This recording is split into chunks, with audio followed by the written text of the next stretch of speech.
shirkan jaraa'idka galabta waxaan rabaa inaan shacabka Soomaaliyeed meel kasta oo dunida ka joogaan dalka gudihiisa iyo dibaddiisaba miyiga iyo magaaladaba aan kula wadaago saddex arrimood oo muhiim saddexda markaan dhameeyo sidii caadada inoo ahayd su'aaluhuna way inoo furan yihiin ilaa ay su'aalaha ka dheregtaanna halkan kama tegi doono intaa kadib saddexda arrimood aan ka hadlayaan idiin sheegaya kow go'aamo cusub oo ka soo baxay arrimihii COVID-19-ka labo arrinta doorashada iyo shirka dhici doona ee madaxda dowladda federaalka iyo madaxda dowladda xubnaha ka dowladda federaalka ee dhawaan furmi doona iyo halka qabanqaabadiisi marayso iyo qodobka saddexaad oo ah kiiskii badda ee ka socday maxkamadda cadaaladda dunida ee Hague iyo ilaa hadda sidii procedure-ka iyo waa kii shalay soo gabagaboobay idinkana inaan idinka yaraa brief gareeyo aan idinka warramo haddaan ku horeeyo go'aamada ka soo baxay xukuumadda federaalka Soomaaliya gaar ahaan guddida qaabilsan arrimaha coronavirus ee COVID-19 markii aan dhageysanay khubarada iyo aqoon-yahanka iyo sayniska iyo dhakhaatiirta iyo wasaaradda caafimaadka intuba waxa ay sheegeen inkastoo aad loo dadaalay aad loo shaqeeyey lagu dadaalay afxirka iyo kala fogaanta iyo wasaaradihii iyo hay'adihii dowladda oo fasax galay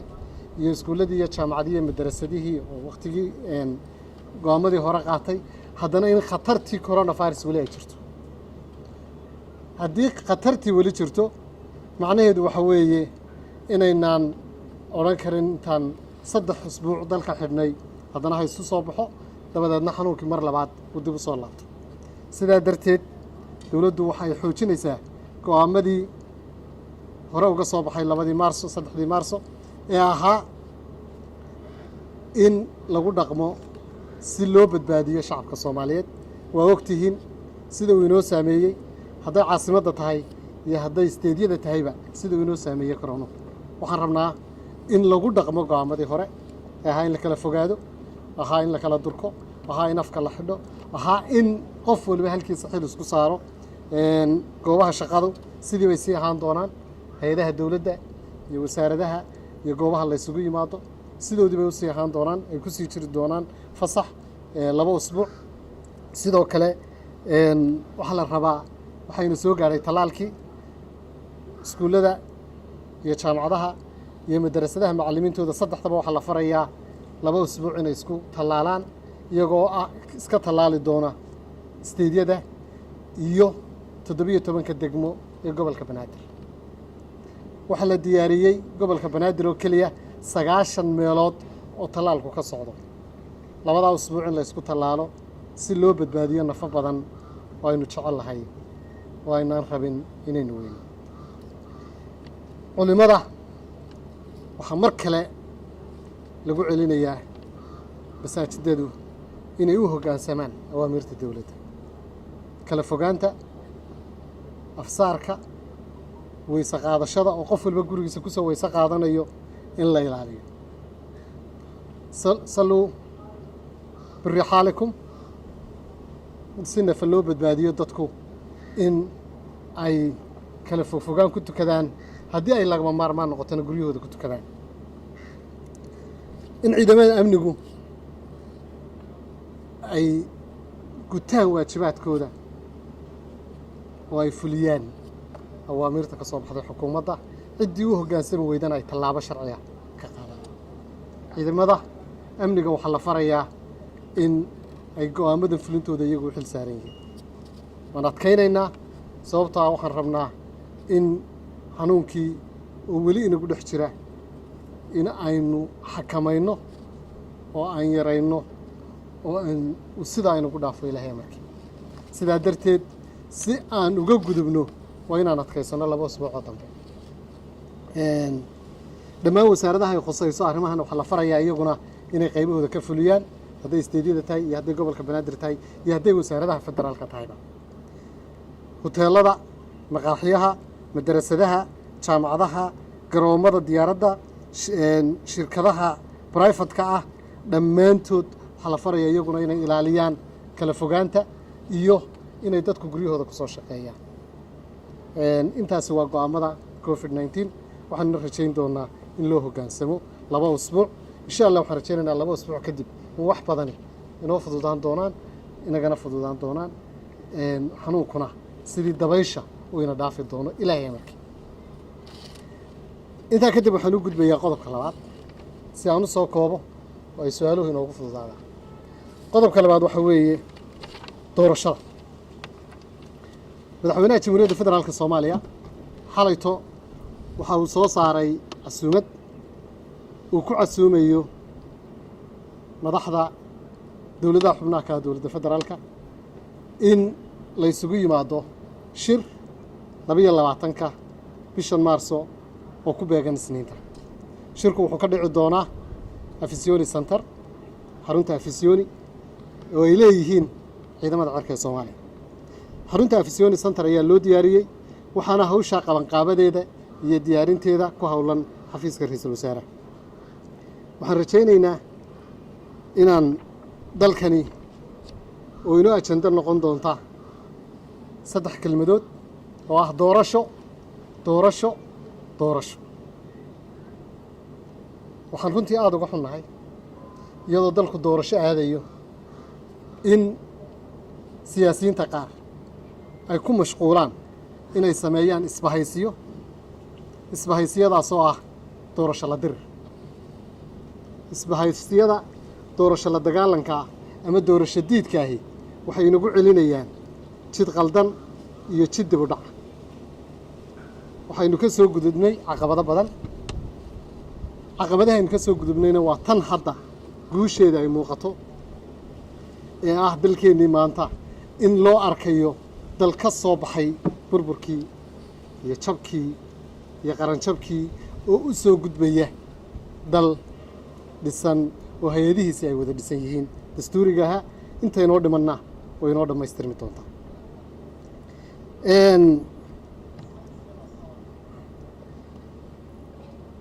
haddii aan halkaa ku nuuxnuuxsado, dowladdu waxay diyaar u tahay in sida ugu dhaqsaa badan doorasho loo aado. sida ugu dhaqsaa badan 17 September heshiiskii waan haysanaa, 2 aqal ansixiyeen, 16 February guddidii farsamadana waan haysanaa. waxaan rajaynaynaa in wixii ka dhiman la dhammaystiro. guddida farsamada anugaan guddoomiye u ahaa waxaanu soo qorshaynay ajendaha shirka. wuxuu socon doonaa 2 maalmood, Isniinta iyo Talaadada. 2 maalmoodna waxay noqon doonaan in lagu ayido oo lagaga wada hadlo sida loo dardargelin lahaa, loo ayidi lahaa 17 September iyo 16 February, iyo madaxdu inay wada hadlaan oo ay sidii dalkani doorasho waadi lahaa ka wada hadlaan. waxaan rabnaa shacabka Soomaaliyeed inay dowladda ku kaalmeeyaan ducada iyo taageerada si aynu dalkani u noqdo dal qani ah oo shidaal leh oo barwaaqo ah oo maantaba soo dhacsaday oo xorriyaddiisii iyo madax bannaanidiisii ay meel fiican marayso. dowladdu waxay diyaar u tahay wherever meel kasta ha ahaato, xataa haddii la yidhahdo badda dhexdeeda kaalaya, badda dhexdeeda waa imanaynaa si dalku doorasho waado.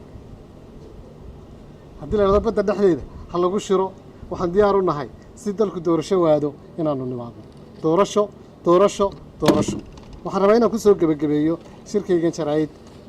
kiiskii Heeg yaalla. waa taqaanin kiis maxkamad ku jira lagama hadlo, sababtoo ah waa maxkamad, waa garna 2 qof kama wada qosliso, kama hadlayo. laakiin waxaan ka hadlayaa shalay warqad ka soo baxday dowladda aan jaarka nahay ee dariska nahay ee Kenya. warqaddu runtii waxay ahayd warqad aan ka turjumaynin ilbaxnimada dowladda. kiiska la isku hayo iyo waxa warqadda ku qornaa Ismaaciil ahay. waxaan xasuustay markaan warqadda akhrinayay iyo sida ay uga qaadatay maxkamadda uga baaqatay dowladda Kenya nin odaya oo weynaaday oo cimriyey ayaa wuxuu arkay nin dhalinyaro ah oo tacab ku jiro oo beer falayo oo markaa gabadh qurux badan oo u doonan tahay markaa wuxuu rabay inuu gabadha ka qaado gabadhii weli ma guursan oo gabadh buu rabay inuu ka qaado markaa si uu isu muujiyo inuu nin dhaqaalena haysta yahay nin indhabeel baa la odhan jiro indhoole u ahaa indhihiisuna fiiqan yihiin gamuun buu geed ku soo taagay ama fallaadh markuu geedkii ku soo taagay ayuu wuxuu ku yidhi gabadhii si uu isaga dhaadhiciyo inuu nin khatara yahay geedkaas waxa guntiisa ku taagan ma gamuun ku jabaybaa ma fallaadh ku gananbaa ma atoor gadoodaa geesii mid kaga tegey bal geedkaa waxa ku yaalla sheeg dadkii waa isugu yimaadeen oo geedka halkaa ku yaalla yaa garanaya waxa ku yaalla isagaa ku soo muday moogta dabadeedna ina keena buu yidhi wuxuu tusayaa inuu nin khatara yahay oo indha fiiqan wax kasta arkaya intii ay sii socdeen baa soo intuu ka soo maqnaa hal geel ah baa geedkii iyo dadka dhexdoodii fadhiisatay gebgebtii iyo iswaalkii wuxuu guudka kaga dhacay hal fadhida gelgelishow ka sokaysa geedka sokadiisii hal weyn oo fadhida iyo dusha kaga dhacay ninkii lahaa gamuun geed ku yaallaan arkaa horta qoladii Kenya intaan maxkamadiiba la gaarin waxay ku dhexdhaceen jidka dhexdiisa way tagi waayeen maxkamadii hadallo deelqaafo bay ku tuureen annagu maxkamadda waa taageersannahay go'aankeedana waa taageersannahay wixii ka sababtay markaad kiiskaaga maxkamad geysato waa inaad aqbasho wixii ka soo baxa laakiin walaaladeen waxay diideen cadaaladdii waxay diideen maxkamaddii caalamiga ahayd waxay ku doodeen in maxkamaddu aanay tixgelin 2009 heshiiskii dhacay warqadoodii shalay waa wada akhrideen qodobka saddexaad waxay yidhahdeen maxkamaddu ma tixgelin MOU-gii 2009 dhacay oo ay ahayd inaanu bannaanka ku heshiino ay Soomaaliya aqbashay Soomaaliya ma aqbalin 2009 golaha shacabku unanimously aqlabiyad bay ku diideen MOU-ga aqlabiyad bay ku diideen heshiiska sidaa darteed waxaan u sheegaynaa dowladda Kenya Soomaaliya inaanay marna aqbalin heshiiska ay ku doodayaan ay leeyihiin maxkamaddu ma tixgelin marka noo eego qodobkooda saddexaad waxay nagu tilmaameen expansionist dad raba inay Kenya qabsadaan ma nihin dad raba inay weeraraan ma nihin waxaanu nahay dowlad nabadeed dal nabadeed dal jecel darisnimada laakiin haddaanan intaa jeclayn maxkamadba maanaan tagnay peacefully and according with justice in cadaalad iyo qaynuun lagu kala baxo oo anigii idinku lahaa ilbaxnimadu waxay ku jirtaa sharciga oo lagu kala baxo waxay yidhaahdeen annagu diyaar ma nihin warqadooda saasaa ku qornay annagoon diyaar ahayn baa nala gaaday qodobka 14aad 2016 2015 2021 hadda marayno 6 sanadood waxa lagu diyaarin waayay ma aqaan waxa lagu diyaarinaya hadda